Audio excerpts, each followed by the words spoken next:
Welcome back to the channel of Chem Pacific. In this video, I'm going to discuss with you the MO diagram of ferrocene. Now, this is a very important video because students actually find it very complicated. I hope I can make you understand in a very simplified way.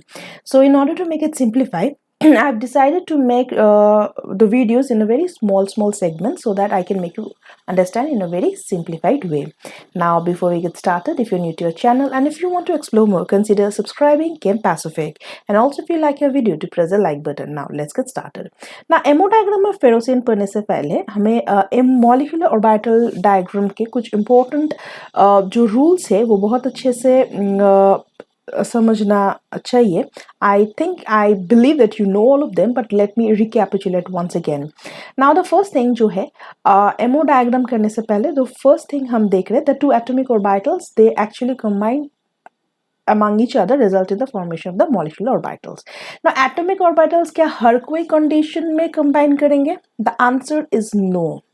Here lies the science. Science में कोई भी चीज without following certain rules कभी भी वो take place नहीं करते. यहाँ पर भी हम जानते हैं दैट एटॉमिक ऑर्बिटल्स कंबाइन करके मॉलिक्यूलर ऑर्बिटल्स बनते हैं, बट उसे भी सर्टेन जो रूल्स है उसे फॉलो या अबाइड करना पड़ेगा.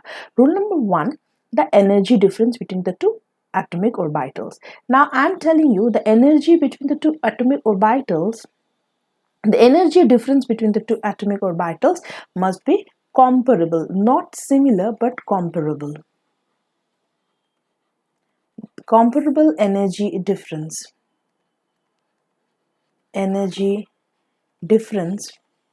between the atomic orbitals.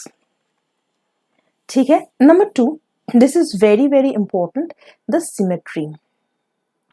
Now ये सिमेट्री बहुत ही आज के वीडियो में हम सिमेट्री के बारे में ही डिस्कस करने वाले हैं.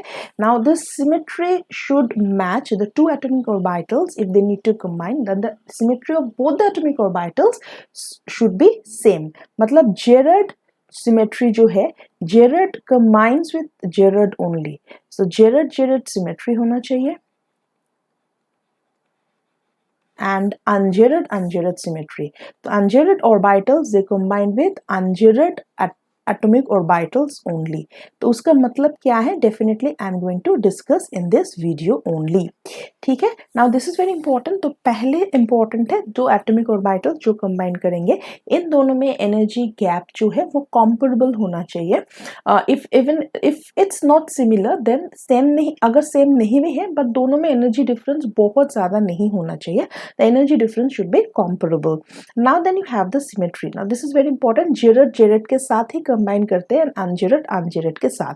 Last but not the least, you must be knowing the electronegative elements जो होते हैं, electronegative elements और atomic orbitals जो होगा. For example, if you consider oxygen be electronegative element, it is of lower energy. This is very important. The electronegative elements have lower energy atomic orbitals as compared to the electropositive elements. So these are the very basic things which you must keep it in your mind because they are very important. Now I was actually talking about the atomic orbitals and the symmetry. तो symmetry के बारे में बहुत अच्छे से जानते हैं. Now यहाँ पे हम as because MO diagram of ferrocene कर रहे हैं, it means हम क्या करेंगे? हम करने वाले हैं that iron जो है metal के साथ when metals is reacting with the CP ring, it will result in the formation of ferrocene. तो फिर देख लेते हैं कि जो मेटल है जो आयरन है in this case it is the metal is iron so it is known as ferrocene. तो whenever a metal combines with the CP ring it means it results in the formation of metallocene. If it's iron, if it's ferrocene, if it's cobalt, it's cobaltocene.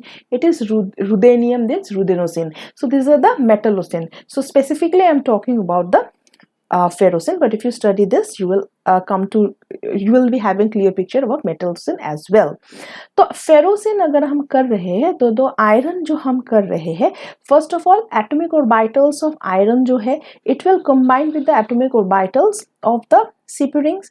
तो atomic orbitals of iron जो है इसके बारे में थोड़ा सा हमें detail information होना चाहिए। तो atomic orbitals you must be knowing that it is having what are the orbitals it is having, mostly the 3d orbitals 4s and the 4p orbitals, ठीक है। So you are having 3d orbitals, 3d में you must be knowing that you will be having 3d z square orbitals, ठीक है, and then you will be having the 3d xz which will be lying along the x-axis and the y-axis, and the 3d yz. Now 3d yz, I'm sorry, 3d xz will lie in between the x and the z axis, and 3d yz will lie in between the y axis and the z axis. Then you also have the 3d xy, the 3d xy, ठीक है, and also the 3d x square minus y square, ठीक है। Now both of them lie in the xy plane, but this is in between the x and y axis, this axis in between the x and y axis, and this axis, this orbital is along the x and y axis, ठीक है, very important, ठीक है। And along with that you have the 4s orbital, also the p orbitals. P means the 4 px, py which is along the y-axis, and the pz orbitals. तो ये हमें पता होना चाहिए that these are the atomic orbitals of iron which will combine with the atomic orbitals of Cp ring and resulting in the formation of the ferrocene, ठीक है। तो पहले जो मैं आप लोगों से बात कर रही थी about the symmetry, इसका मतलब क्या है? For example let us consider this orbital 4s orbital, ठीक है, this is very important. Now जेरल symmetry का मतलब क्या है? अगर आप कोई भी एक पॉइंट लेते हो and you reach exactly the opposite distance passing through the barycentre, passing through the centre, and if there is no change in sign, C plus से हमें प्लस ही मिला है, then that is known as the general symmetry. But I hope you must be knowing that this is the plus and this is the minus. In this case, अगर आप ऐसे लेते हो, कोई भी अगर आप ऐसे point लेते हो, any point you take, and you must pass it through the center, and you reach exactly the opposite distance. And see, पहले यहाँ पे जब हमने start किए थे, यहाँ पे हमारा क्या था? हमारा था plus sign, you see, and जब हमने end किए थे, the sign is changing. So there is change in sign. So there is change in sign once you move from one half to the other half passing through the barycenter. Then that will result to the unzeroth symmetry. ठीक है, let us consider this d orbital. तो अगर आप यहां से ले रहे हो and you must pass through the barycentre, this is very important, ठीक है।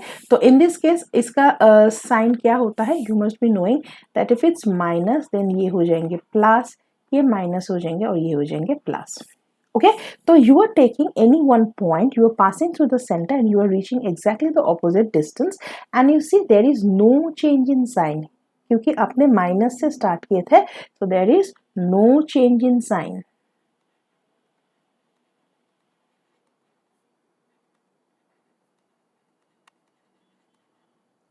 ठीक है, so you can say that this is Girard symmetry.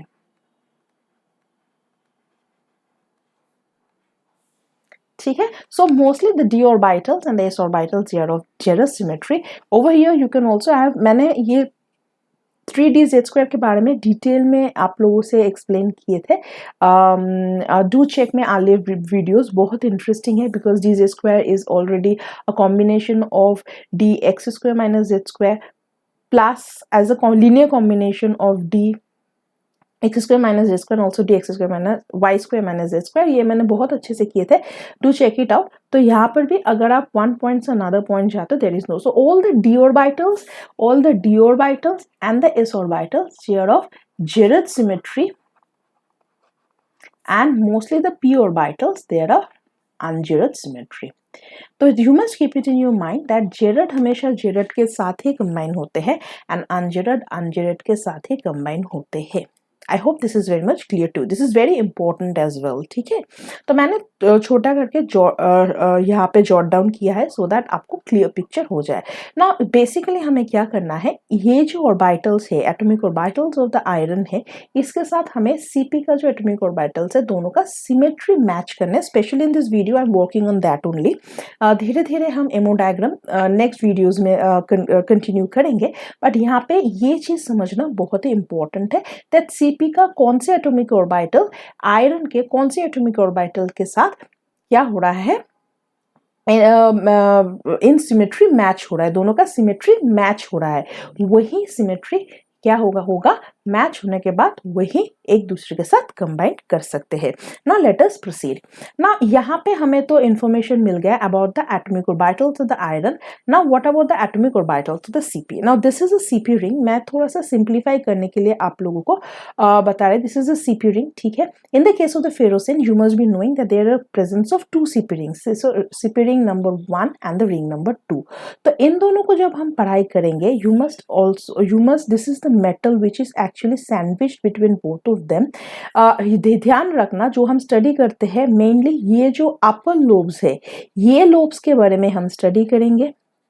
ठीक है, तो सीपी का जो अपर लोब है एंड रिंग नंबर 2 सीपी इसका जो लोअर लोब्स है इसके बारे में हम स्टडी करेंगे। ठीक है, फॉर एग्जाम्पल इसे जब हम कंक्लूड कर रहे हैं, अपर लोब जो है, अपर लोब के लिए देखो हम सिर्फ ऊपर का कर रहे हैं। आई होप जो मैंने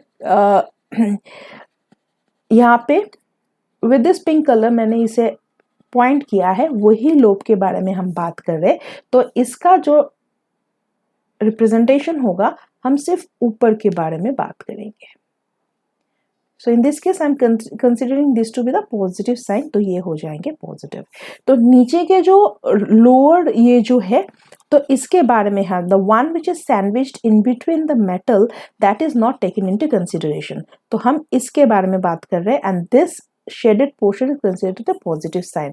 तो हम इन दोनों को ऐसे ही रिप्रेजेंट करेंगे द सीपी रिंग। ठीक है, तो दोनों को ऑल्सो आप इसे कैसे लिख सकते हो, this two CP rings they will merge out to be like this. ठीक है, नाउ ये किसके साथ सिमिलर है, इफ यू सी ये किसके साथ, ये 4s ऑर्बिटल के साथ सिमिलर हो जाते हैं और उसी के साथ सिमेट्रिकली सिमिलर हो जाते हैं और उसी के साथ ये कंबाइन होने के लिए कैपेबल है। I hope this is clear to you, this is very important. I repeat, in the case of a metallocene you see that one metal is sandwiched in between two CP rings and the upper lobe, this is the exact outermost lobe, this is very important student, ध्यान से सुनो, outermost lobe is taken into consideration। ठीक है, and the lowermost of the second ring, lowermost lobe is taken into consideration।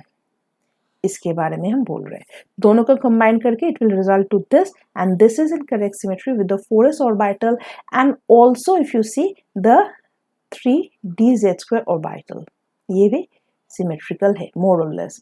So this is 3dz2 orbital, so this is in correct symmetry with the 4s and the 3ds। I hope this is clear to all of you। I repeat again, the CP ring you are having two CP rings, exactly the एकदम ऊपर का जो lobe है and ये जो lobe आप लोगों को दिख रहा है which is sandwiched in between, these lobes are not taken into consideration while you are making the MO diagram। This is very important। ठीक है, जब आप इसे समझ जाते हो बाकी सारे सेक्शंस आप बहुत अच्छे से समझ जाओगे। ठीक है, हम सिर्फ एग्जैक्टली आउट एकदम आप top most and the lower most जो लोब्स है उसके बारे में, the one which is sandwiched in between is not taken into consideration. ठीक है, now let us proceed. Now this is very important. Now यहाँ पे हम लोग जो कर रहे हैं, जो स्टडी हम करने वाले हैं that is the symmetry of the orbitals, हम पढ़ाई करने वाले हैं। यहाँ पे हम करने वाले हैं the symmetry of orbitals. Very important and interesting, थोड़ा ध्यान से देखो तो आपको बहुत अच्छे से समझ में आ जाएंगे। तो यहाँ पे जो मैं करने वाली हूँ is because the atomic orbitals of both the CP rings, तो यहाँ पे CP का LGO मतलब लिगैंड ग्रुप ऑर्बिटल्स हम करने वाले हैं, और यहाँ पे आयरन का जो एटॉमिक ऑर्बिटल्स है, यहाँ पे एटॉमिक ऑर्बिटल, इन दोनों को मैं सिमेट्री मैच कर रही हूँ इन दिस वीडियो, ठीक है। Now let us consider the first one. मैंने फर्स्ट वन आप लोगों को अच्छे से समझा दिया है, जो मैंने समझाया वही दिया है, ठीक है। सो this is your the CP ring, ठीक है। तो यहाँ पे देखो ये आपका सिमेट्रिकल है ओवरऑल। तो CP रिंग एग्जैक्टली मैंने जब अभी जो समझाया वही मैंने यहाँ पे किया है, ठीक है। So this CP ring which is actually कि एकदम ऊपर का और एकदम नीचे का, मैं फिर से आप लोगों को दिखा रही हूँ आई टू मेक यू क्लियर, ठीक है। ये जो ऑर्बिटल्स है, इसका जो एकदम ऊपर का ऑर्बिटल्स है, अगर ये सारे के सारे प्लस है, ठीक है, तो फिर इसे हम प्लस बोल रहे हैं, और इसका जो नीचे का ऑर्बिटल है they are taken into considerations, ठीक है, they are plus in sign. तो इसलिए मैंने प्लस, इसका प्लस एंड इसका प्लस मिला के ये दोनों किया है, and this is in correct symmetry. अगर आप सिमेट्री मैच कर रहे हो तो आप देखो this is in correct symmetry, तो कंप्लीटली सिमेट्रिकल ओवरऑल प्लस क्या है, तो ये जो है this is in correct symmetry with the 4s as well as the 3d(z)² orbital. ना अगर आप पूछेंगे कि madam what about the symmetry, मतलब जेरेड एंड अनजेरेड में ये क्या होगा, that's what I would like to explain. That अगर आप एक पॉइंट लेते हो, you pass through the barycenter, you reach exactly the opposite point, see there is no change in sign, so this is a gerade symmetry. और ये gerade हमेशा gerade के साथ ही कंबाइन करेंगे, as already defined that this 4s and the 3d(z)² these are also gerade symmetry. तो symmetry match कर रही हूँ, अभी तक मैं कुछ नहीं बोल रही हूँ कौन कैसा कर सकते हैं, ठीक है। तो सिमेट्री हम यहाँ पे मैच कर रहे हैं। नाउ अब हम क्या करने वाले हैं, हम देखो अगर कोई भी सिस्टम का, you are having system number 1 and system number 2, दोनों को ही एक साथ चेंज कर दोगे तो उसमें कोई भी चेंज नहीं होगा। So we are considering the lower lobe जो है इसे हम फिक्स्ड रख रहे हैं, लेट इज नंबरिंग 1 कर रहे हैं और इसका नंबरिंग 2, ठीक है। तो नंबरिंग 1 जो है, इसे जो +1 रहे थे तो इसे हम फिक्स्ड रख रहे हैं, this is the lobe number 1, and lobe number 2 को हम चेंज कर रहे हैं, मतलब दो पॉसिबल अरेंजमेंट, जितने भी पॉसिबल अरेंजमेंट है वो हम सब देखेंगे और उसका सिमेट्री मैच करेंगे, और उसका जो सिमेट्री है उसके साथ एटॉमिक ऑर्बिटल ऑफ आयरन का सिमेट्री, कौन से ऑर्बिटल का सिमेट्री मैच हो रहा है वो भी हम एक ही साथ स्टडी करेंगे। Now you see when you have this plus sign, तो मैंने क्या किया, इसको चेंज किया, तो आई am changing the upper lobe. कोई भी एक को चेंज करना है, दोनों को एक साथ चेंज करोगे तो फिर क्या हो जाएंगे, आपको सिमिलर अरेंजमेंट ही मिलेंगे। I am changing the sign of the upper lobe, so this one is the plus. जब ये प्लस एंड माइनस हो जाते हैं तो देखो यहाँ पे अगर आप लेते हो there is it will turn to be ungerade, है ना। You start from this, move through the barycenter and you reach exactly the opposite end, and here यहाँ पे क्या है, there is change in sign। तो यहाँ पे आप देखो this is in correct symmetry with what, with the 4p(z) orbital, क्योंकि यहाँ पे भी आपका, because this is also unjered, है ना, this is also unjered, this is correct symmetry। now you can say madam ऊपर का प्लस नीचे का माइनस, इट्स ओके, आप इस थोड़ा चेंज कर सकते हो ऊपर नीचे तो आपका वही हो जाएंगे, ठीक है। Now so many important things I would like to tell you. यहाँ पे एक ही सिस्टम है, जब एक ही सिस्टम हो, आप लोगों को जरूर पता होगा, मैंने पहले भी डिस्कस किए थे, जब एक ही है ऑर्बिटल उसे हम डिफाइन करते हैं एज ए मतलब सिंगली डिजेनरेट और नॉन डिजेनरेट ना। ए एज बिकॉज ये एक ही होता है, इसमें ए में दो लोब पॉसिबल नहीं है, इसलिए ए में होगा एक A1 and A2. So both of them are having center of symmetry. That is why you can add. This one is having, this is a Jared symmetry. Now this is known as the A1G, and this is of unjared symmetry, and therefore this is of A2U. A1 and A2 क्योंकि A1 एक ही orbital को signify कर सकते हैं, because A means non degenerate, मतलब A में एक ही orbital exist कर सकते हैं, इसलिए one is A1 another is A2. I hope this is clear to all of you. ठीक है। नाउ यहाँ पे हम सिर्फ और सिर्फ सिमेट्री ही पढ़ाई कर रहे हैं, please keep it in your mind. ना इसके बाद जो हम next condition, so you must be knowing as we go up what happens, as we go up as we go up यहाँ पे क्या हो जाता है, the nodal plane increases. So यहाँ पे इसका अगर आप देखते हो, ये आप ऐसे इसे डिफाइन कर सकते हो that you are having the plus sign over here and the minus in this side.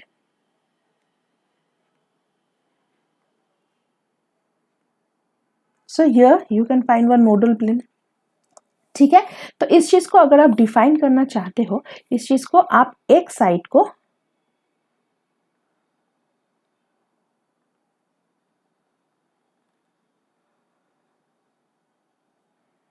ऐसे प्लस ऐसे डिफाइन करो एंड दूसरे साइड को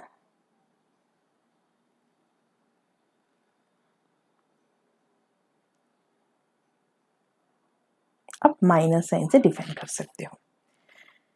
ठीक है, नाउ व्हाट हैपेंस, ये जो एक, ये आप सोचो कि ऊपर का जो है, और आप जानते हो कि यहाँ पे दो सीपी रिंग है, so this is CP ring number 1 and this is CP ring number 2. Okay, now what will happen, तो पहले क्या है, एक मैंने दोनों को सेम अरेंजमेंट, तो what are the possible arrangement, दोनों को सेम अरेंजमेंट किया है। सो दोनों को जब सेम अरेंज, दोनों ही लोब को अगर आप ऊपर CP ring number 1 CP same arrangement करते हो तो आपको मिल जाता है ये। नाउ इन दिस केस यहाँ पे आप देख सकते हो डबली डिजेनरेट। ठीक है, अगर आप डबली डिजेनरेट कर रहे हो मतलब यहाँ पे you can designate it as E, you can designate it as E1. E1 can contain two d orbitals, two orbitals because E means double. ठीक है, E means equal to 2. तो E1 can have 2. Now let us study the symmetry. So passing through this, you see there is what? Change. So ये आपका plus sign है, ये minus, there is change in symmetry. तो ये बन जाएंगे E1 U. Similarly यहाँ पे अगर आप देखते हो, आप यहाँ पे माइनस कर दो, यहाँ पे माइनस कर दो and you can reach from, आप बोलेंगे मैडम यहाँ से भी यहाँ आ सकते नहीं, you must pass through the barycenter, centre of symmetry and you pass through the barycenter. Now this is very important. तो you take one point, you reach exactly the opposite point, there is no change in symmetry, there is no change in sign, therefore this is the Gerard symmetry. So this is E1G. तो यहाँ पे मैंने दोनों को E लिया है, that is why ये क्या है, doubly degenerate which can accommodate two orbitals. ठीक है, तो इन दिस केस आप देखो ये एक साइड पॉजिटिव है, एक साइड क्या है, नेगेटिव है, which is completely in symmetrical with the 4px. ना यहाँ पे भी एक इंटरेस्टिंग सी क्वेश्चन आपके माइंड में आ सकता है दैट पहले हमने क्यू PZ लिया है, फॉर एग्जाम्पल यहाँ पे जो हमने लिया है, both of them, this is also important, both of them we have taken into consideration as Z. Now the thing is, the first type of bond formation हमारे पास क्या होता है, bond formation mainly होता है आपका sigma bond, then you have the pi bond and then you have the delta bond. So what happens, as per convention, the z axis, along the z axis is considered to be the formation, as per convention, okay, is considered to be the sigma bond. तो first bond formation जो यहाँ पे होगा between the CP group, CP atomic orbitals and the iron का जो atomic orbital है, दोनों का जो bond formation होगा, first bond formation will result in the formation of the sigma bond formation. And sigma bond formation mostly as per convention it always takes place along the z axis. तो इसीलिए first ही हम जो axis consider कर रहे हैं that is हम ले रहे हैं, जब हमने यहाँ पे लिया है, यहाँ पे हमने लिया है z एक्सिस 3dz² एंड जो और इसके a to u में हमने लिया है 4pz. Now we know that जब आपका z एक्सिस अगर आपका सिग्मा बॉन्ड फॉर्मेशन होगा तो फिर आपके जो दो परपेंडिकुलर है, मतलब if z axis considered as sigma bond formation then the other two perpendicular orbitals are capable of forming the pi bond. So if PZ, 4pz is considered to be the sigma bond formation, then 4py and 4px and 4py are taken into consideration for the pi bond formation. ठीक है, now this is also very important. So पहले तो हमने यहाँ पे देख लिया है दैट आपका जो सिमेट्री मैच हो रहा है वो किसके साथ, जब हमने देखा that in the case of E means doubly degenerate, मतलब it can now accommodate two orbitals. तो यहाँ पे क्या हो रहा है, हमने E1 दोनों को ही नाम दिया है, and as per the when we study the symmetry the lower one is the E1U and the upper one is the E1G। तो E1U जब हम देख रहे हैं तो हमने देखा एक टोटल साइड आपका पॉजिटिव है, एक टोटल साइड आपका नेगेटिव है, दोनों को मर्ज करो it will be exactly like this. So we have taken 4px and 4py। तो you can easily see that in दोनों का सिमेट्री किसके साथ मैच हो रहा है, E1U के साथ मैच हो रहा है, 4px and 4py, because already 4pz we have taken as sigma bond formation. That is why the other two orbitals which are perpendicular to the 4pz are resulting in the formation of pi bond. तो यहाँ पे second bond में आपका हो रहा है pi bond। तो यहाँ पे as the energy increases the number of nodal plane also increases. Clear? तो ये हो गया आपका पाई बॉन्ड। तो थोड़ा सा ऊपर जाते हैं, यहाँ पे क्या हो रहा है, नाउ सी। तो मैंने आप लोगों को कहा कि दोनों ही अरेंजमेंट को आप एक ही साथ चेंज करोगे तो it will result to the similar arrangement, change नहीं होगा। तो मैंने नीचे का जो है तो सीपी रिंग नंबर, इससे मैंने क्या किया, इन दोनों को मैंने फिक्स्ड कर दिया। तो this is CP ring 1 and इसे मैंने चेंज कर दिया, इसी से सीपी रिंग 2। क्लियर? जितना अच्छे से आप ये सिमेट्री समझते हो उतना ही इजी आपको एमओ डायग्राम समझने में हो जाएगा। ठीक है, सो मैंने रिंग 2 जो है ऊपर का जो सीपी रिंग है उसका अरेंजमेंट चेंज कर दिया। तो प्लस जो है वो माइनस के साइड में चले गए एंड माइनस जो है वो प्लस के साइड में आ गए हैं। तो अगर आप इसे देखते हो you can see it will result to minus plus, और ये सिमेट्रिकली किसके जैसे दिख रहा है, it is exactly like the d orbitals. Now as because we have taken the dz square orbital as the sigma bond formation, for the sigma bond formation, इसलिए जो dz square के perpendicular है that is the dxz and the dxz, one minute. So dz square के perpendicular you must be knowing are the dxz and the dyz.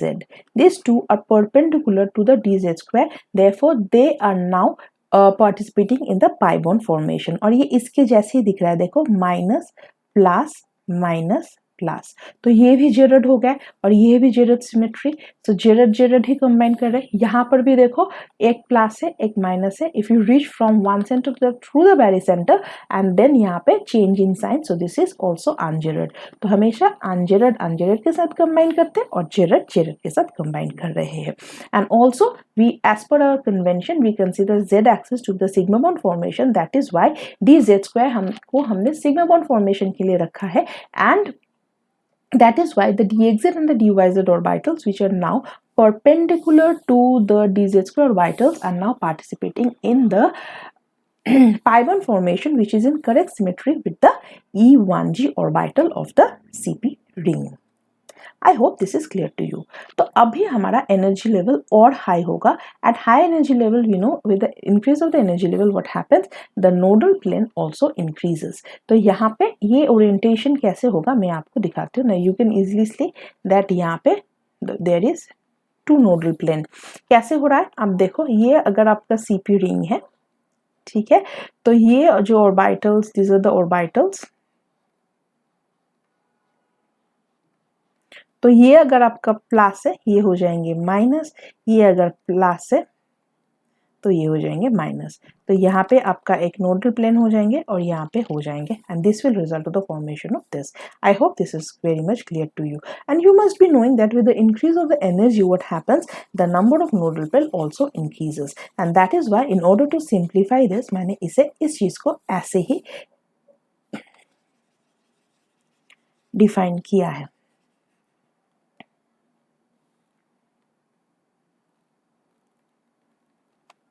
These are the two nodal planes.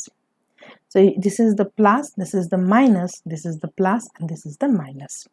तो यही चीज को मैंने, ये आप जानते हो, this is a CP ring number 1 and this is a CP ring number 2. तो यही सिस्टम को ना मैंने यहाँ पे रखा है, CP ring 1 and this is a CP ring 2, और दोनों ही सेम अरेंजमेंट में मैंने रखा है. देखो प्लस, यहाँ पे देखो plus minus plus minus. The interesting part is, हमें अभी देखना है ये जो है, इसे भी मैं ई बोल रही हूँ, तो ई 2 ही कर सकता है.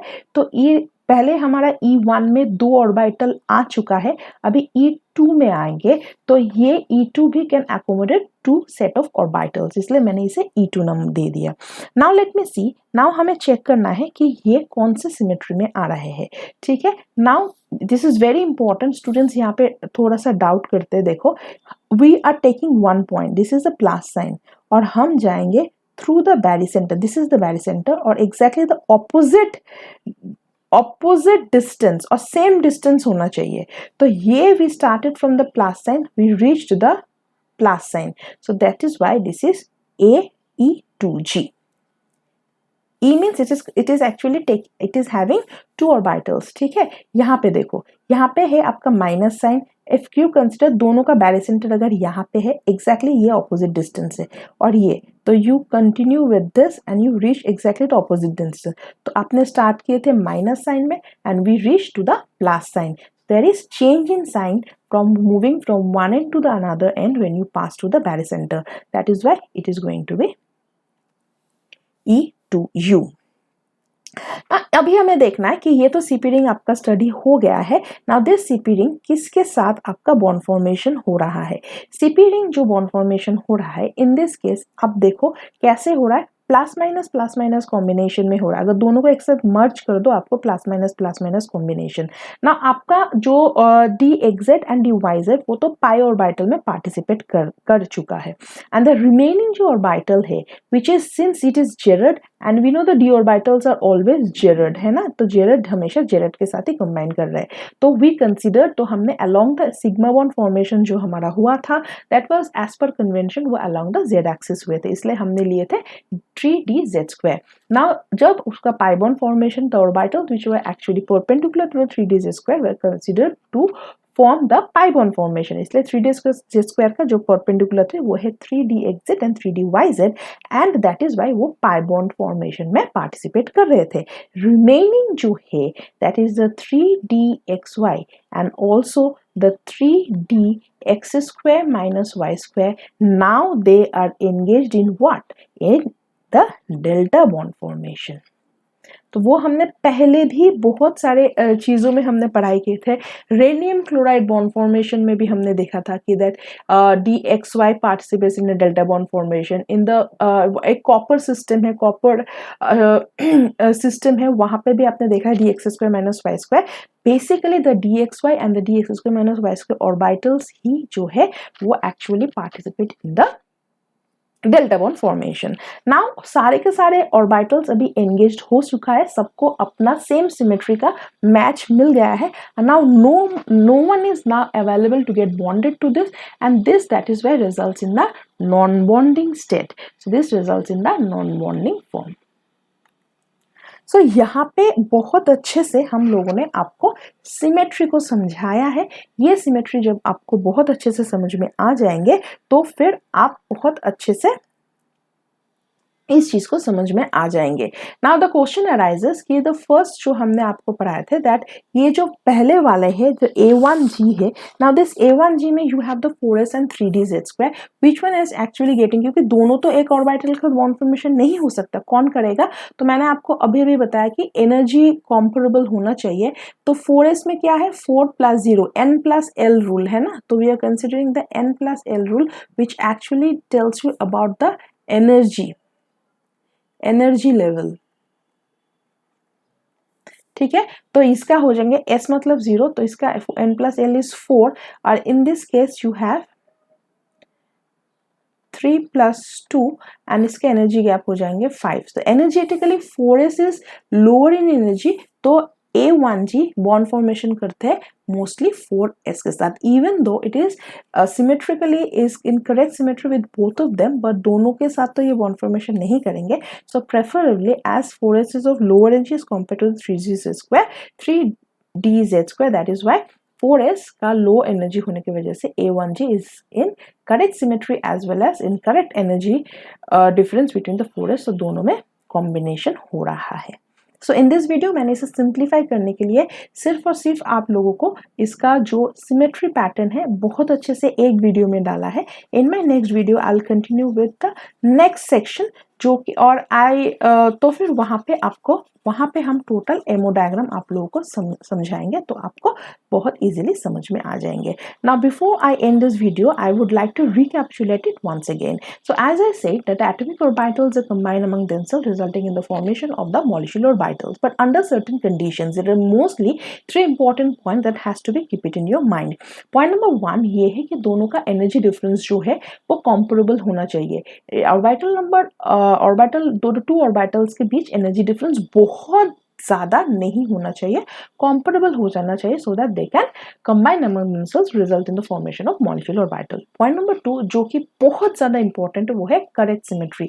जेरड हमेशा जेरड के साथ ही कंबाइन करते हैं, जेरड एटॉमिक ऑर्बिटल्स के साथ ही कंबाइन करके करते हैं एंड अनजेरड के साथ. तो यहाँ पे मैं वही देख रही थी कौन सा सीपी का एटॉमिक ऑर्बिटल कौन से एटॉमिक ऑर्बिटल ऑफ आयरन के साथ करेक्ट सिमेट्री मैच हो रहा है.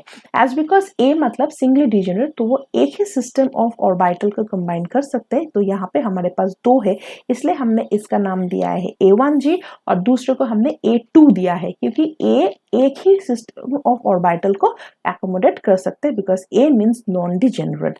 ठीक है, तो यहाँ पे देखो ओवरऑल ये भी प्लस है और आप देख रहे हो दोनों का अगर आप कंबाइन कर लेते हो ये आपको मिल जाएंगे प्लस एंड प्लस. ठीक है, तो it actually is in correct symmetry with the 4s orbital which is also gerade and this is also 3d square. तो ये सिमेट्री में यहाँ पे मैच कर रही हूँ. ठीक है, एंड ये as because this is Jared तो इसे मैं लिख रही हूँ A1G. नेक्स्ट मैं क्या कर रही हूँ, दोनों ही सिस्टम को अगर मैं एक ही साथ चेंज कर दूंगी it will result in no change. That is why मैंने एक सिस्टम को CP रिंग 1 को मैंने फिक्स रखा है, CP रिंग 2 का साइन हमने चेंज कर दिया है. तो क्या हो गया, ये बन गया plus and minus, it will become ungerade and ये 4pz के साथ हो गया and this two are resulting the formation of the sigma bond, क्योंकि पहले हमारा सिग्मा बॉन्ड फॉर्मेशन ही होता है. नेक्स्ट जब हम जा रहे हैं वहां पे आप देख रहे हो इसका सिस्टम कैसे, एक लोब है आपका पॉजिटिव, दूसरा लोब है आपका नेगेटिव. वैसे ही मैंने किया है, तो CP रिंग का एक पॉजिटिव एक नेगेटिव दोनों का मैंने सेम अरेंजमेंट किया है and that resulted in ungerade, because from one point अब जब नेक्स्ट पॉइंट जा रहे हो there is change in sign, so यहाँ पे आपका हो गया अनजेरड. ठीक है, एंड देखो ये एक साइड कंप्लीटली पॉजिटिव एक साइड नेगेटिव, तो ये कंप्लीटली इन सिमेट्री मैच हो रहा है with the 4px and the 4py because 4pz is now engaged in sigma bond formation. तो the 4px and 4py which are actually perpendicular to pz are now engaged in the pi bond formation with the E1U. ठीक है, और E मतलब डबली degenerate, तो ये 2 set of orbital को accommodate कर सकते हैं, इसलिए E1 में मैंने 2 सेट दिया. ये अनजेरड हो गया और ये आपका जेरड सिमेट्री, बिकॉज आप एक सिस्टम से दूसरे एंड जब जा रहे हो passing through the barycentre there is no change in sign, it is resulting in the gerade. तो जेरड के साथ ही कंबाइन करेंगे और इसीलिए हमने देखा जो DZ square as per convenience हमने DZ स्क्वायर को सिग्मा बॉन्ड फॉर्मेशन के लिए रखा है. That is why the 2 perpendicular that is the DXZ and the DYZ which are perpendicular 3dz square, they are now engaged in the pi bond formation which is in correct symmetry with the E1G. तो हमारा sigma bond formation भी हो गया, पाई bond formation भी हो गया. Left जो है वो है एनर्जी जैसे जैसे बढ़ रहा है वैसे वैसे आपका नोडल प्लेन भी आपका क्या हो गया इंक्रीज हो रहा है. यहाँ पे एक साइड हो गया प्लस माइनस, तो वैसे ही मैंने CP ring 1 and CP ring 2 को मैंने डिफाइन किया है. तो CP रिंग 1 आप ध्यान से देखो कि अगर आप एक पॉइंट से एग्जैक्टली सेम डिस्टेंस ऑपोजिट जा रहे हो, तो हमने स्टार्ट किए थे प्लस से और हमने रीच किया प्लस साइन में ही, that is why it is E2G. और अगर ये E2G है तो यहाँ पे हमने स्टार्ट किए थे माइनस से, हमने रीच किया प्लस में, ये हो गया E2U. Since E is doubly degenerate, so it can accommodate two sets. This is set number 1 and this is set number 2. तो यहाँ पे हमने 2 सेट ही इसके लिए अलॉट किया है, ठीक है. Now you see that as because gerade जो है, सो इट इज ये जेरेड के साथ ही कंबाइन हो सकता है क्योंकि ऑलरेडी हमारा 3D_Z² सिग्मा बॉन्ड फॉर्मेशन में एंगेज हो चुका है, and 3D_XZ and YZ which are perpendicular through the 3D_Z² वो पाई बॉन्ड फॉर्मेशन में एंगेज हो चुका है, and the remaining DXY and the remaining DXY and the DX² minus Y² are now engaged in the delta bond formation. Now आप लोग देखेंगे हमने clusters जब in my previous video मैंने ये भी किया है rhenium chloride cluster, वहाँ पे DXY is actually engaged in the delta bond formation, and in the copper acetate diacetate structure है complex है, वहाँ पे DX² minus Y². तो हम देखेंगे mostly DXY and DX² minus Y² यही हमेशा delta bond formation में engaged होता है. सारे के सारे ऑर्बिटल्स अभी ऑक्यूपाइड हो चुका है, पेयरिंग कर चुके हैं with its correct symmetrical orbitals. Now no one is left, that is why E2U is now in the non-bonding state. तो in this video I'm just to simplify this, मैं यहाँ पे symmetry ही आप लोगों को explain कर रही हूँ. I hope this is very much clear to you. If you have any kind of doubt, do write to me in the comment section. I'll try my level best to make some new videos so that you can understand it better and better. Thank you for watching our video. Thank you.